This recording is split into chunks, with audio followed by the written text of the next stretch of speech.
We often think being rich means having more. More money. More possessions. More security. But real richness is something else entirely.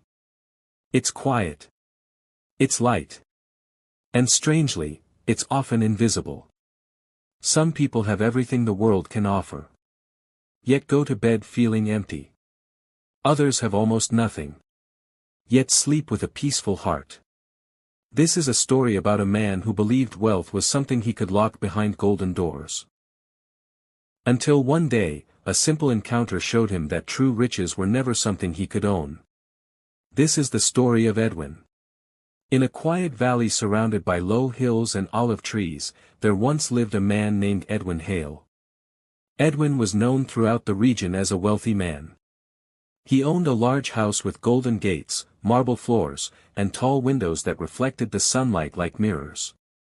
His land stretched far beyond what the eye could see, and his name was often spoken with admiration, and sometimes envy. People said Edwin had everything. But Edwin did not feel that way.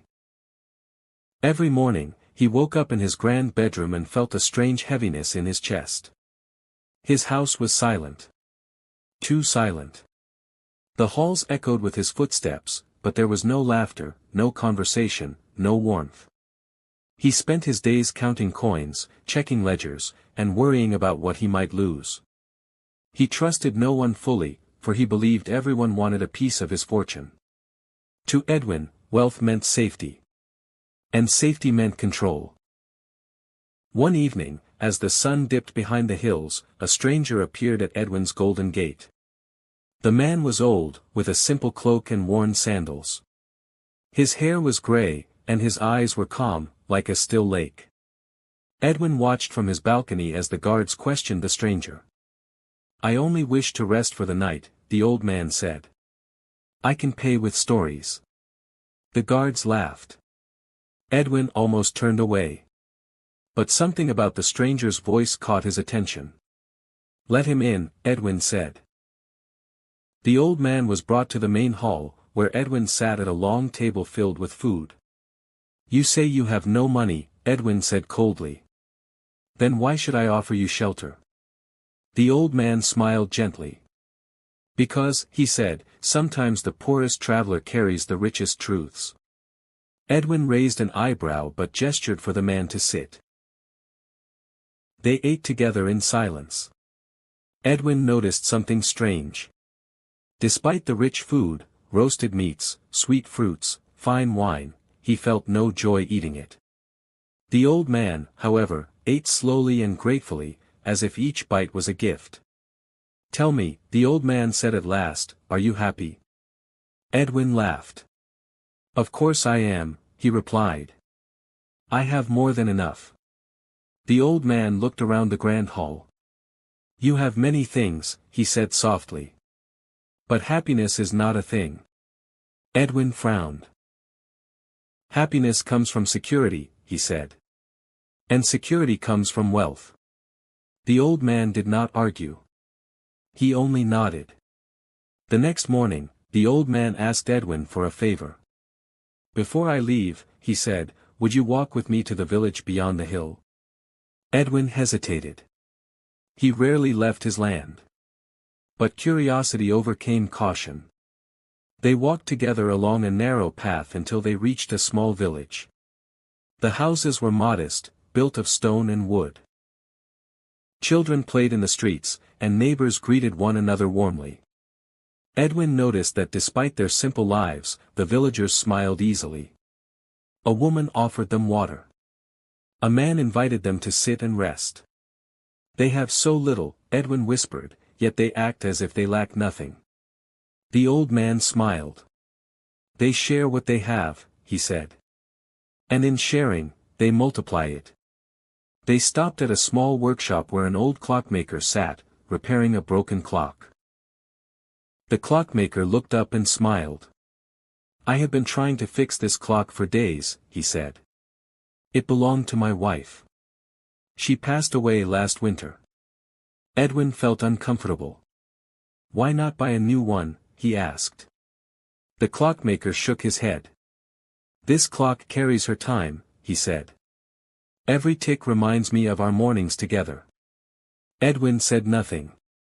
For the first time, he realized that some things could not be bought. That evening, the old man suggested they stay in the village. Edwin protested. I have servants, warm beds, and security at home. But the old man insisted. They stayed in a small house with a family of 5. The space was tight, but the air was warm with conversation and laughter. They shared simple bread and soup. After dinner, the family told stories. The children laughed. The parents listened. Edwin felt something unfamiliar. Peace. That night, lying on a simple mat, Edwin slept more deeply than he had in years. The next morning, Edwin turned to the old man. Who are you? He asked. You speak as if you have seen many lives. The old man smiled. I am a traveler, he said. I once chased wealth as you do. I lost my friends, my family, and my health in the process. Edwin felt a chill. And what did you gain? Edwin asked. Everything I had been missing, the old man replied. When I let go. When Edwin returned to his golden house, it no longer felt the same. The silence felt heavier. That night, he opened his gates. He invited people in. He shared meals. He listened to stories. He helped without expecting anything in return. Slowly, his house filled with warmth. Edwin still had wealth. But wealth no longer owned him. Edwin never became poorer that day. He became lighter. His gold remained, his house still stood tall. But it was no longer a place of silence. It became a place of voices, shared meals, and open doors. And Edwin learned this. True wealth is not what we hold in our hands, but what we carry in our hearts. Money can build walls, but kindness builds bridges. Possessions can protect us from the world, but only connection makes us feel alive. In the end, Edwin understood that the richest life is not measured by what we keep, but by what we are willing to give. And maybe this story is not just about Edwin. Maybe it's about us.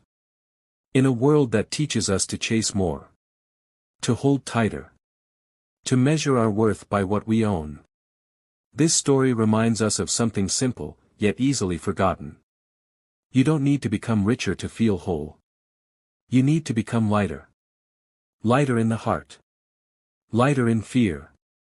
Lighter in what you are afraid to let go. True wealth begins the moment you open your doors, your hands, and your heart. And when you give your time, your kindness, your presence, you may discover that you were rich all along.